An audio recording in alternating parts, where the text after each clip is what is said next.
Hello everyone. Standard 12th में account में last video में हमने हमारा जो सेक्शन सी था उसका रिवीजन हमने किया था।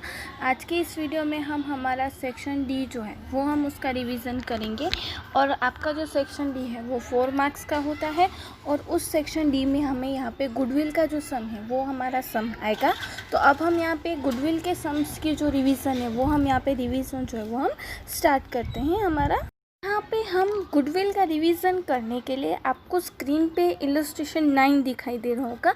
तो वो यहाँ पे आज हम इलस्ट्रेशन 9 करेंगे, क्योंकि यहाँ पे इस इलस्ट्रेशन 9 में आपकी जो 5 जो मेथड्स है जो हम गुडविल कैलकुलेट करने की मेथड्स है वो सारी मेथड्स यहाँ पे आ जाती हैं। तो यहाँ पे हम इलस्ट्रेशन जो 9 है वो करेंगे और आपको जो गुडविल के सारे सम्स जो आपको एक्सरसाइज में दिए गए वो सारे सम्स आपको आपकी नोटबुक में एज अ रिवीजन जो है वो करने हैं। तो अब हम इलस्ट्रेशन 9 जो है वो हम स्टार्ट करते हैं। तो यहाँ पे इलस्ट्रेशन 9 में सबसे पहले हमें क्या दिया हुआ है, business assets 10 lakh rupees, business liabilities 2 lakh rupees, expected rate of return 10% and last 5 years profit. First यहाँ पे हमें गुडविल दी गई है कि calculate the goodwill of the firm equal to 5 years of average profit. On the second is on the basis of 3 years of purchase of average profit. Third is on the basis of 2 years purchase of weighted average profit. Fourth is on the basis of 4-year purchase of super profit as per capitalization profit method, and last method is as per capitalization of super profit method। कि जैसा कि मैंने अभी आपको बताया कि यहाँ पे ये जो 5 मेथड्स है वो पाँचों 5 मेथड्स हमारी एक ही सम में इंक्लूड हो जाती है। तो हम यहाँ पे ये जो एक सम है वही हम करेंगे कि जिसके कारण हमारे जो पाँचों 5 मेथड्स है वो सारी यहाँ पे रिवाइज हो जाएगी। तो अब हम ये सम जो है वो हम स्टार्ट करते हैं। सबसे पहले हम हमारे जो फर्स्ट पॉइंट दिया गया उसको हम कैलकुलेट करते हैं। Calculate the goodwill to the firm equal to 5 year average profit. तो अब यहाँ पे हमें लास्ट 5 year की प्रॉफिट दिया गया और उसके ऊपर से हमें गुडविल यहाँ पे कैलकुलेट करनी है। तो यहाँ पे हमने 5 year का प्रॉफिट कितना दिया हुआ है, 90,000, 1,10,000, 1,20,000, 1,30,000, 40 एंड 1,40,000। और यहाँ पे हमारा टोटल प्रॉफिट कितना आया, 5,90,000। इस तरह से यहाँ पे हमने टोटल क्या, अब टोटल प्रॉफिट के ऊपर से हम एवरेज प्रॉफिट किस तरह से निकालेंगे कि total profit divide by number of years. That means 5,90,000 divide by 5 करेंगे तो हमारा एवरेज प्रॉफिट कितना है, 1,18,000। इस तरह से यहाँ पे हमने क्या, और यहाँ पे क्या लिखा है कि जो एवरेज प्रॉफिट के इक्वल हमें गुडविल फाइंड करनी है। दैट मीन्स कि यहाँ पे एवरेज प्रॉफिट हमारा कितना है, 1,18,000। तो हमारी गुडविल भी कितनी आएगी, 1,18,000। तो इस तरह से यहाँ पे हमने किया। फिर सेकेंड हमें यहाँ पे दिया हुआ है goodwill is equal to 3 year of purchase of average profit. अब यहाँ पे हमें कुछ भी नहीं करना है। यहाँ पे ये जो हमने एवरेज प्रॉफिट फाइंड किया आगे उसमें यहाँ पे हमें 3 year ऑफ परचेस करना है, नंबर ऑफ परचेस। तो आपको गुडविल का फॉर्मूला पता ही है कि average profit into number of year of purchase. तो यहाँ पे हमने एवरेज प्रॉफिट फाइंड किया तो कितना है, 1,18,000। अब 1,18,000 into number of year of purchase, that means कि 3 years हमें यहाँ पे परचेस किए। तो 1,18,000 इंटू 3 दैट मीन्स कितना आएगा, 3,54,000। तो इस तरह से यहाँ पे हमने ये जो सेकंड पॉइंट था वो भी क्या, यहाँ पे हमें नंबर ऑफ ईयर्स दे दिए थे तो उसके ऊपर से हमने यहाँ पे गुडविल जो है वो कैलकुलेट की। उसके बाद थर्ड हमें यहाँ पे दिया हुआ है goodwill as per weighted average profit method. अब यहाँ पे वेटेड एवरेज प्रॉफिट मेथड से हमें फाइंड करनी है। तो आपको पता ही है कि यहाँ पे जैसे जैसे पुराने ईयर्स होते हैं तो वहाँ पे हम वेट्स देते जाते हैं और जैसे जैसे ईयर्स बढ़ते जाते हैं हमारा वेट क्या हो जाता है, यहाँ पे बढ़ जाता है। तो यहाँ पे मैंने टेबल ड्रॉ किया। टेबल में यहाँ पे first year profit, weight and weighted profit. तो यहाँ पे हमने ईयर्स लिखे 2012, 13, 13, 14, 14, 15, 15, 16 एंड 16, 17। यहाँ पे प्रॉफिट आया 90,000, 1,10,000, 1,20,000, 1,30,000 एंड 1,40,000। इस तरह से यहाँ पे हमारा प्रॉफिट आया। अब यहाँ पे हमने वेटेज दिया तो कितना है वेटेज, 1, 2, 3, 4 एंड 5 और टोटल वेट हमारा कितना है, 15,000। अब वेटेड प्रॉफिट हम किस तरह से फाइंड करेंगे, प्रॉफिट इंटू वेट।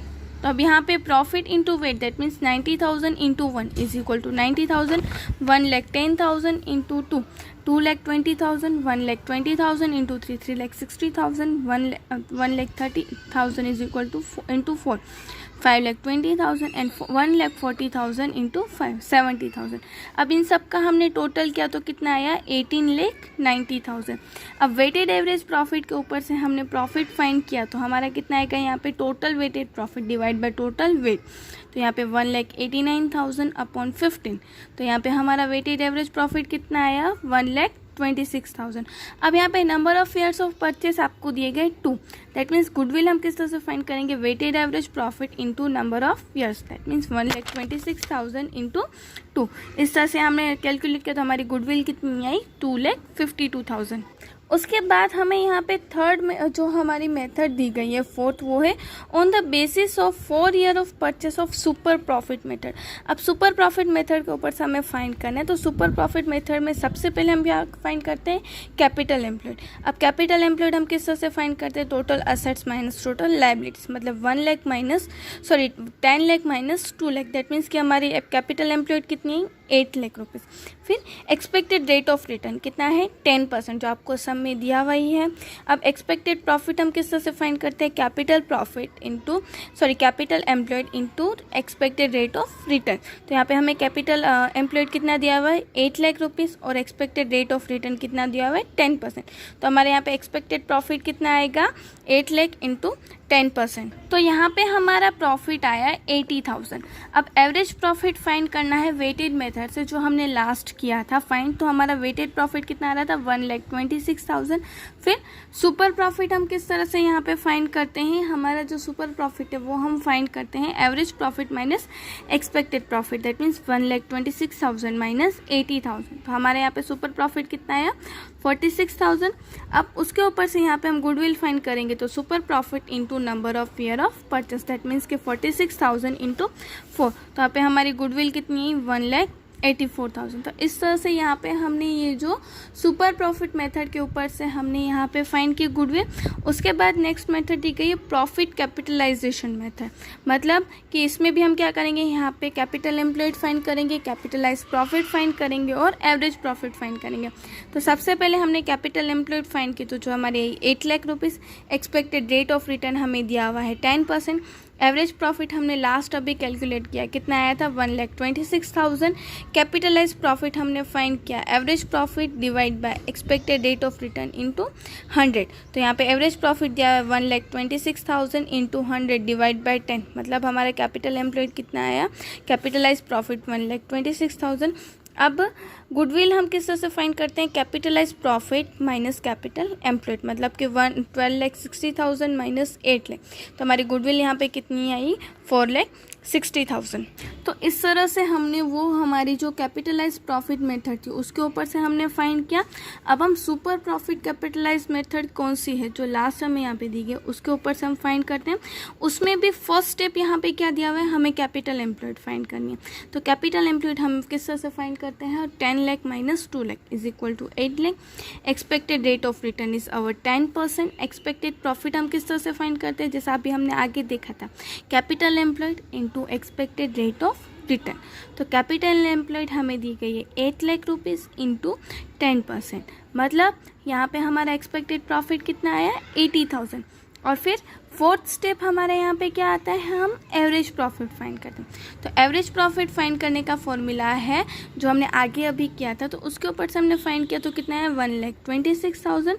फिर सुपर प्रॉफिट हम किस तरह से फाइंड करते हैं average profit minus expected profit. तो यहाँ पे एवरेज प्रॉफिट हमारा आया 1,26,000, हमने एक्सपेक्ट कितना किया था 80,000, तो हमारा सुपर प्रॉफिट कितना आया 46,000। अब सुपर प्रॉफिट के ऊपर से हमें यहाँ पे गुडविल फाइंड करनी है, तो super profit divide bye expected rate of return into 100। तो यहाँ पे हमारा कितना आएगा 46,000 डिवाइड बाय 10 इंटू 100, तो हमारी गुडविल कितनी आएगी यहाँ पे 4,60,000। तो इस तरह से यहाँ पे हमने ये जो सुपर प्रॉफिट कैपिटलाइजेशन मेथड थी वो भी हमने कंप्लीट की, और ये जो इलस्ट्रेशन 9 था जो बहुत ही ज़्यादा इजी था वो हमने यहाँ पे कंप्लीट किया। ये इलस्ट्रेशन करने का मेन रीज़न क्या था, क्योंकि इसमें आपकी जो गुडविल कैलकुलेट करने की हमारी जो मेथड्स हैं वो सारी मेथड्स इसमें आ जाती हैं, और हम एक ही इलस्ट्रेशन में सारी मेथड्स जो है वो हम ईजिली कैलकुलेट कर सकते हैं। आपको आपके होम असाइनमेंट में आपके जो सम्स दिए गए हैं एक्सरसाइज के, वो आपको करने हैं। हम हमारे नेक्स्ट वीडियो में जो हमारा सेक्शन नंबर ई है उसका हम रिवीजन करेंगे। Thank you.